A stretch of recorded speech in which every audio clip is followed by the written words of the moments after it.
నమస్తే. భారతీయం తెలుగు వార్తలకు స్వాగతం. ఇటీవల విజయవాడలో జరిగినటువంటి హ్యామ్ రేడియో టెక్ మీట్ విశేషాల గురించి తెలుసుకుందాం. ఈ కార్యక్రమానికి పలు రాష్ట్రాల నుంచి డెలిగేట్స్ ప్రాతినిధ్యం వహించారు. అట్లానే ఆంధ్రప్రదేశ్, తెలంగాణ, బెంగళూరు, ముంబై, మిగతా ప్రదేశాల నుండి కూడా డెలిగేట్స్ ప్రాతినిధ్యం వహించారు. ఈ కార్యక్రమానికి ముఖ్య అతిథిగా WPC wing Vijayawada zone monitoring officer Shri Akshay Kumar పాల్గొన్నారు. ఈ కార్యక్రమంలోని విశేషాలు తెలుసుకుందాం. ఇంకెందుకు ఆలస్యం, పదండి. ఆదివారం విజయవాడ చందనా కేదారేష్ ఫామ్ హౌస్లో academy of ham radio tech meet జరిగింది.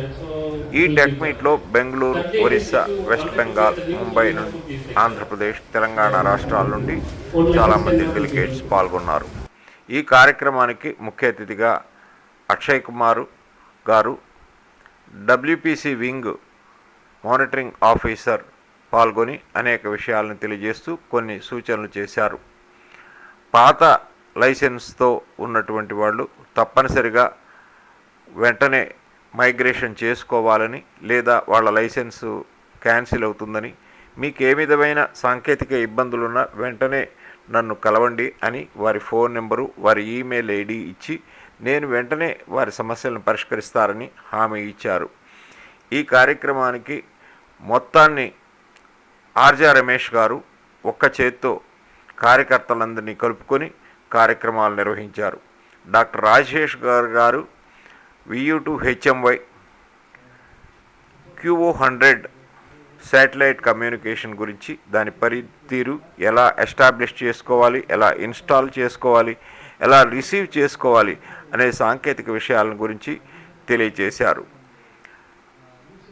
VU2 alpha Zulu kilo Viju Kishore తన ఫీల్డ్ యాక్టివిటీ గురించి అందరికీ తెలియజేశారు. చాలా ప్రేరణనిచ్చేటువంటి విషయాలను అందరికీ తెలియజేశారు. లామాకాన్ ప్రెసిడెంట్ శశి భూషణ్ గారు నూతనంగా తయారు చేస్తున్నటువంటి జెడ్ బైటెక్స్ ప్రత్యేకతలను తెలియజేశారు. వారి టీం దాన్ని తయారు చేస్తున్నటువంటి బృందాన్ని కూడా డెలిగేట్స్ అందరికీ కూడా పరిచయం చేశారు. డిసెంబర్లో నిర్వహిస్తున్నటువంటి లామాకాన్ 8వ సమ్మేళనానికి అందరినీ ఆహ్వానించారు. బెంగళూరు నుండి సుధేంద్ర VU2 VET విత్ శ్రీని ఇద్దరు కలిసి వారు తాము నిర్వహిస్తున్నటువంటి తయారు చేస్తున్నటువంటి హోంబ్రూ ట్రాన్సీవర్ స్థానికంగా దొరికేటువంటి ఎలక్ట్రానిక్ ఎక్విప్మెంట్స్ తోటి ఎట్లా తయారు చేశారో దాన్ని వారు సాంకేతికంగా ప్రజెంట్ చేశారు.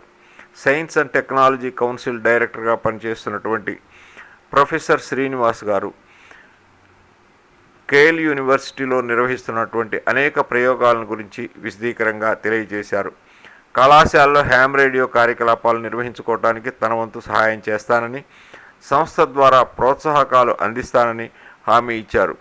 ఫ్లెక్స్ యాంటెన్నా తయారు చేయడంలో ప్రయోగాలు జరుగుతున్నాయని, అలానే ఫైబర్ యాంటెన్నా తయారు చేయడంలో కూడా రీసెర్చ్ జరుగుతున్నదని, త్వరలోనే ఈ ప్రయోగాలను పూర్తి అయిన తర్వాత కొత్త సాంకేతిక ప్రమాణాలతో ఆవిష్కరణలు జరుగుతాయని తెలియజేశారు.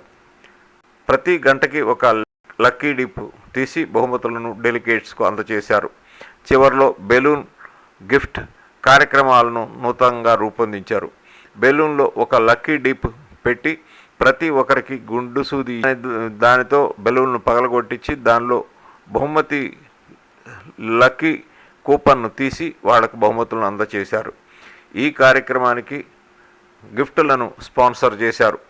వారితో పాటు విశాఖపట్నం నుండి వచ్చిన వేణు గారు, అలానే డాక్టర్ పృథ్వీరాజు, కొంతమంది కార్యకర్తలు పరిచయం చేశారు, స్పాన్సర్స్ చేశారు.